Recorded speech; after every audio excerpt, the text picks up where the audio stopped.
Children's charities have told ITV News of their deep disappointment that reducing child poverty isn't higher up the agenda during the election campaign. The latest government figures show 4.3 million children in the UK in relative poverty last year. But many of those on the breadline have already lost faith in politics, as our social affairs correspondent Sarah Corker reports. It is ridiculous. There's a lot of people out there struggling and it's hard, isn't it? In just the past years, it's just getting worse and worse and worse with no change. The cost of living, the cost of gas and electricity, even just washing children's clothes. Schools are stepping in like never before to help pupils and their parents. The support goes well beyond the classroom. See, this just goes so far. On the playground of this school in Middlesbrough, parents Lisa and Nicola run a discounted food shop. Thank you. Porridge, little man. When the conversation turns to politics, the mood shifts. Promises that things will get better, easier, ring hollow. They only tell you what they want you to hear. Kids going hungry, they don't want to talk about that, do they? Doesn't win them votes. Do you think any of the parties have got us any solutions to improving things for people? Not really. Yeah, Labour was supposed to be for It's supposed to be for the people, but not from what I've been hearing lately. Pennyman Primary School is in one of the most deprived areas of England. 72% of children are on free school meals. That's almost 3 times the national average. When Josh became a single dad of 2, the school helped him to fill out forms for universal credit, as well as providing food and clothing.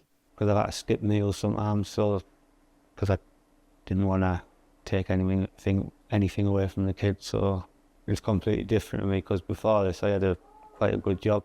Like others here, he's lost all faith in politicians. I see them, but I don't believe them. I don't think anything will really change. I don't think the government really cares about people. Tackling poverty is barely featured during this election campaign, and children's charities have been blistering in their criticism of all parties. They say politicians have failed to offer meaningful plans to help the more than 4 million children living in poverty. Tia is a working single mum of 3. It just feels like everything's falling apart, and the only thing keeping it together is me. But child benefit is restricted to her first 2 children. That means losing out on £250 a month for baby Isaac. She's being supported by this London charity. What would your message be to the politicians? I'm literally just spending every penny I can on my children to help them grow up and not get into situations like I've gotten into. So it really hurts me when people make comments that are based on a sort of archaic stereotype of this sort of benefit scrounger who just wants to, have as many children as they can to get as many benefits as they can. Like, that is not what's happening here.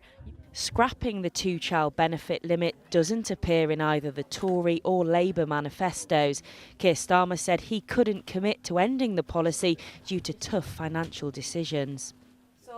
Back in Middlesbrough, this school is devoting more time and resources towards helping families in crisis. Toothpaste, down to fabric conditioner. We've done gas and electricity vouchers before. We've done toiletry hampers. If they haven't got white goods at home, we would get white goods for our family. Do you think it's right that all of this is falling to schools? We are put in some very difficult situations. However, if we don't do it, who will? Equally, we only have one pot of money and something has to give.